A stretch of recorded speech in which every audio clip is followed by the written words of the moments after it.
Oke, assalamualaikum warahmatullahi wabarakatuh. Sebelumnya perkenalkan, nama saya Raffi Rahman. Di sini saya sebagai moderator dalam video ini, yang mana di sini kami beranggotakan 5 orang.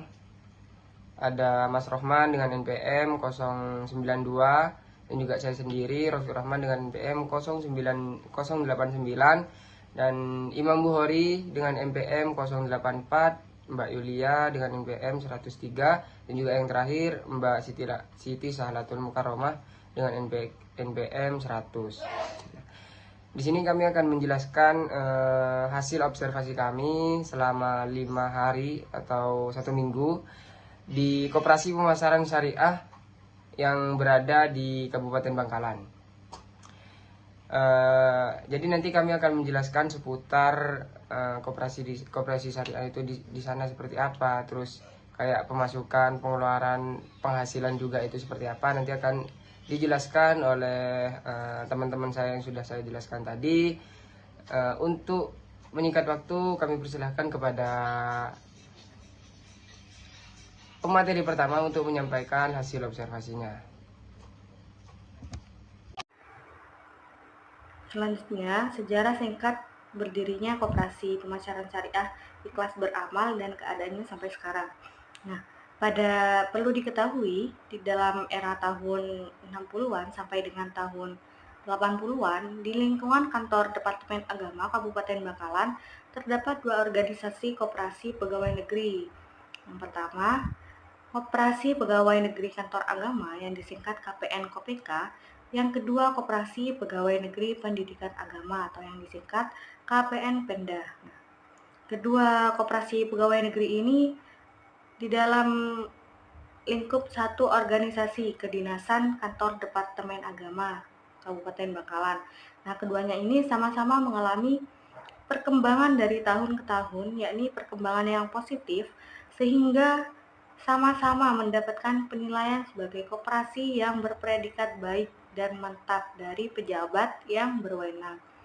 Nah, setelah melihat perkembangan dari kedua koperasi pegawai negeri dan menghindari adanya 2 koperasi dalam satu ruang lingkup kantor Departemen Agama, maka pada saat itu Kepala Kantor Departemen Agama Kabupaten Bangkalan yang pada saat itu dijabat oleh Bapak Dr. Andazari mempunyai kebijaksanaan agar kedua koperasi tersebut dilebur menjadi satu koperasi yang disingkat beramalgamasi.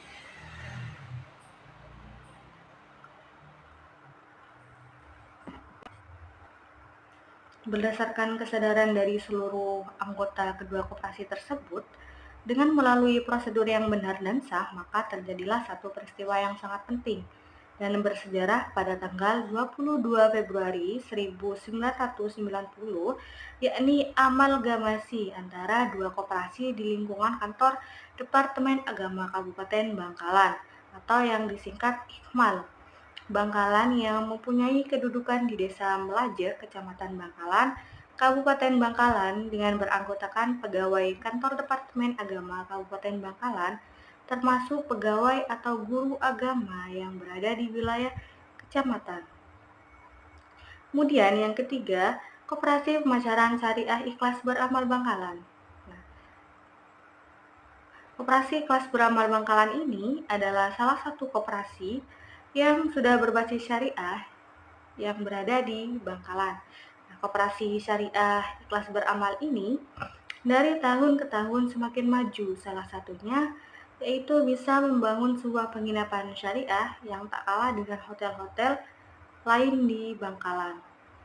Sesuai dengan data dalam format Islam, perubahan yang disimpan di dalam sistem administrasi Badan Hukum yang berkedudukan di Kabupaten Bangkalan mengenai perubahan Koperasi Pemasaran Syariah Ikhlas Beramal berkedudukan di Kabupaten Bangkalan telah diterima dan dicatat di dalam sistem administrasi Badan Hukum.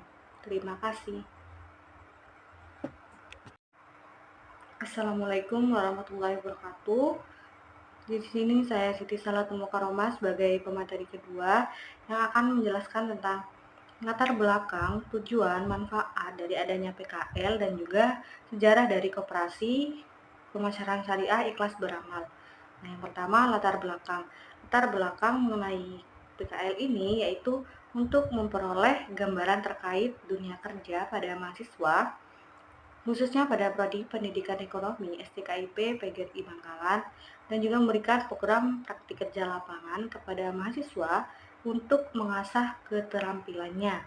Kemudian, tujuan dari adanya PKL ini yang pertama untuk meningkatkan wawasan pengetahuan, pengalaman, kemampuan, dan juga keterampilan pada mahasiswa. Kedua, memberikan gambaran dunia kerja bagi mahasiswa tingkat akhir. Kemudian yang ketiga, memperoleh data dan informasi tentang koperasi pemasaran syariah ikhlas beramal yang akan digunakan sebagai bahan dalam pembuatan laporan.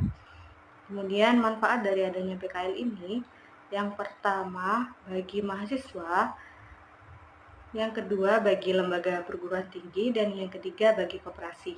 Nah, manfaat bagi mahasiswa sendiri yaitu tentunya akan memperoleh gambaran bagaimana kondisi di dunia kerja dan juga aktivitas pekerjaan pada koperasi tersebut, menambah wawasan, keterampilan, dan kemampuan beradaptasi langsung pada dunia kerja melalui praktik kerja lapangan atau PKL, dan juga mengaplikasikan teori dan pengetahuan yang sudah diperoleh selama perkuliahan. Kemudian yang kedua, manfaat bagi lembaga perguruan tinggi tentunya menjalin hubungan yang baik antara instansi atau koperasi dengan STKIP PGRI Bangkalan, dan juga mengetahui keahlian dari mahasiswa dalam menyerap dan mengaplikasikan pelajaran yang sudah diperoleh selama perkuliahan, serta sebagai bahan evaluasi pada pendidikan ke depan. Juga meningkatkan hubungan kemitraan dengan perusahaan terkait atau koperasi terkait, dan juga menciptakan calon-calon tenaga kerja yang berkualitas serta siap untuk memasuki dunia kerja yang sesungguhnya dengan ilmu yang sudah didapati.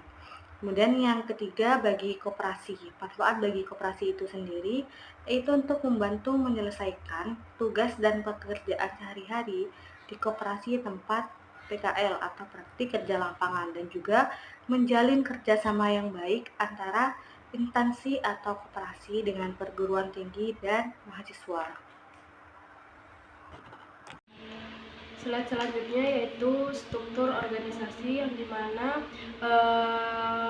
susunan pengurus Koperasi Permasyaran Syariah Ikhlas Beramal Bangkalan periode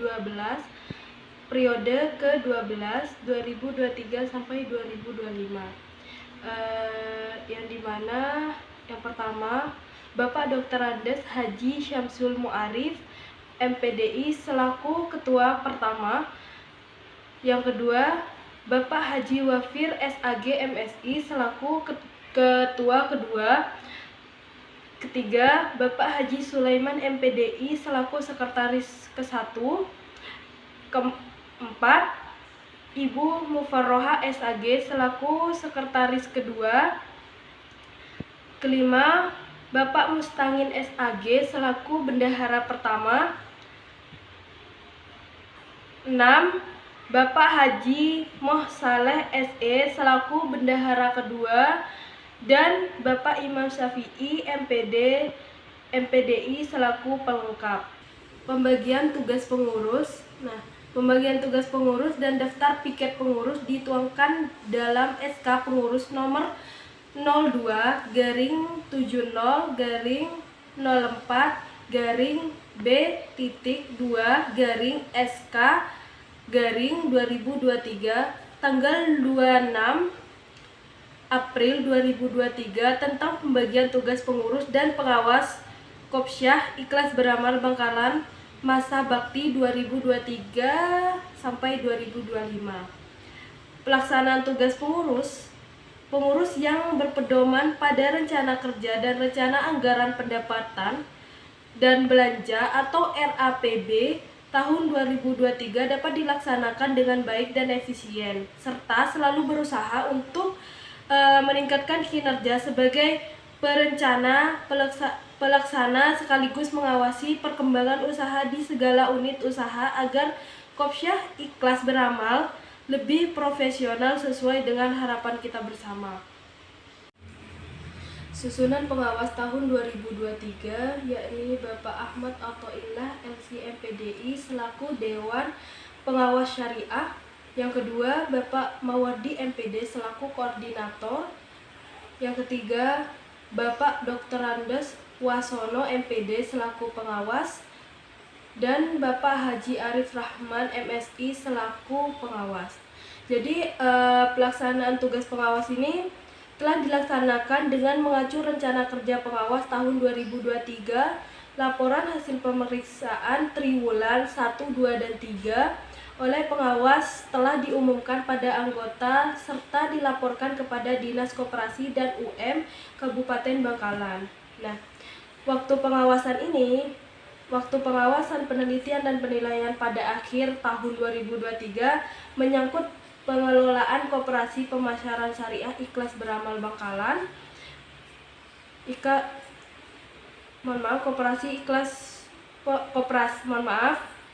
Pemasaran Syariah Ikhlas Beramal Bangkalan.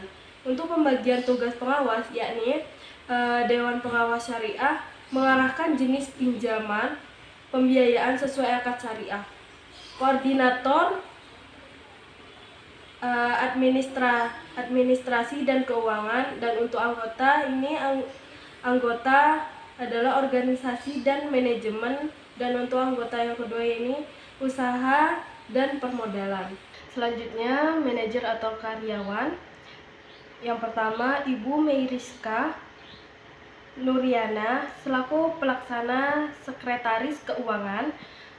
Yang kedua Bapak Fatur Rozi SPD selaku pelaksana sekretaris URS penginapan. Dan yang ketiga Ibu Dewi Aisyah Humairah SPSI selaku pelaksana sekretaris pembukuan. Jadi pembinaan karyawan dan peningkatan kinerja karyawan yakni untuk meningkatkan kualitas kinerja dan pelayanan pada anggota secara periodik dilaksanakan tiap triwulan dalam rangka untuk memberikan evaluasi kinerja serta beban tugas mendatang agar kualitas kinerja serta pelayanan kepada anggota dan masyarakat semakin prima dan memuaskan. Kesejahteraan karyawan ada per tahun honoratium, per bulan insentif SU, insentif dari SHU, insidentil hari raya. Pendidikan dan pelatihan karyawan yakni pembinaan langsung dari pengurus dan pengawas serta diikutkan dalam beberapa pelatihan yang berkaitan dengan tugas dan pekerjaan karyawan. Baik, materi selanjutnya akan saya lanjutkan yaitu mengenai bidang usaha, yang dimana di lokasi tempat kami PKL itu ada beberapa bidang usaha yang ditekuni, yaitu yang pertama mengenai penginapan syariah, yang dimana penginapan syariah ini merupakan suatu penginapan yang acuannya itu lebih ke prinsip-prinsip syariah Islam, tidak seperti penginapan konvensional lainnya yang dimana aturannya seperti biasanya mengacu pada aturan-aturan penginapan tersebut atau hotel tersebut. Cuma untuk penginapan syariah ini lebih beracuan ke syariat. Kemudian yang kedua ada bidang usaha simpanan tabungan anggota, yang dimana ini biasanya dilakukan oleh para anggota koperasi tersebut untuk melaksanakan melakukan tabungannya. Dan yang ketiga yaitu ada pembiayaan. Pertama itu ada pembiayaan murabahah, yang dimana pembiayaan murabahah ini dilaksanakan antara penjual dan pembeli yang sudah ada kesepakatan di awal. Dalam artian kalau semisal harga yang dijual itu dinaikkan harganya, itu sudah ada kesepakatan antara pembeli dan penjual dari awal. Yang kedua ada pembiayaan muharabah. Muharabah ini merupakan kerjasama antara dua perusahaan, yang dimana perusahaan pertama itu sebagai pemilik modal, kemudian perusahaan yang kedua itu merupakan pengelola modal. Jadi pembiayaan murabah ini adalah kerjasama antara dua perusahaan. Dan yang ketiga itu ada pembiayaan kafalah dan atau kata lain dari jaminan. Dan yang terakhir ada pembiayaan bantuan pendidikan, yang dimana nantinya dari pihak koperasi tersebut akan memberikan bantuan kepada para pelajar yang memiliki prestasi. Dan yang terakhir ada usaha sewa IMBT. Dalam artian sewa IMBT ini kata lain dari ijarah muntahiyah bitamlik, sewa menyewa. Kurang lebihnya seperti itu materi mengenai bidang usaha ini, dan materi selanjutnya akan dilanjutkan oleh teman saya. Terima kasih. Oke, yakni di slide ini kebetulan saya sendiri yang akan memaparkan. Kalau tadi di slide sebelumnya membahas terkait bidang usaha, di slide ini kita akan membahas bidang keuangan. Yang mana di sini ada 2 poin, ada dalam ekonomi koperasi syariah itu ada 2 poin dalam bidang keuangannya. Yang pertama itu ada sumber modal. Di sini juga ada 2 poin juga di sumber modal. Yang pertama itu ada modal sendiri, yakni modal individu. Kemudian yang kedua ada modal pihak ketiga. Maksud dari modal pihak ketiga di sini pastinya kan ada modal individu, terus juga ada modal dari anggota. Terus untuk modal ketiga ini yaitu sumbangan dari pemodal gitu. Nah, untuk poin yang kedua, yang B, itu ada jenis modal sendiri. Nah, di modal sendiri itu ada jenis-jenisnya, ada simpanan pokok, simpanan wajib, dana donasi, juga cadangan koperasi, akad pembagian usaha, dan juga yang terakhir sisa hasil usaha. Jadi untuk di bidang keuangan mungkin itu saja yang perlu dijelaskan. Saya rasa itu sudah cukup dan sudah jelas. Untuk selanjutnya akan disampaikan oleh pemateri selanjutnya. Baik, assalamualaikum warahmatullahi wabarakatuh. Perkenalkan, nama saya Rohman dengan NPM 092. Di sini saya akan melanjutkan dari slide selanjutnya, yaitu bidang keuangan. Bidang keuangan ini bidang pemasaran dibagi jadi 3 pokok atau 3 poin. Yang pertama itu strategi produk, adalah rencana yang menjelaskan bagaimana suatu bisnis akan mencapai tujuannya dengan produknya. Strategi ini berfungsi sebagai panduan untuk tim yang mengembangkan produk dan konsep hingga peluncuran. Yang poin kedua adalah strategi harga, adalah metode yang digunakan perusahaan untuk menentukan harga produk atau layanan yang akan dijual kepada pelanggan. Strategi ini merupakan faktor atau kunci bagi perusahaan untuk mendapatkan keuntungan. Dan yang poin terakhir adalah strategi pemasaran. Strategi pemasaran serangkaian atau langkah-langkah bisnis yang dilakukan untuk memperkenalkan produk perusahaan, menarik konsumen, dan meningkatkan penjualan. Nah, strategi pemasaran yang efektif dapat membantu perusahaan memenangkan persaingan pasar.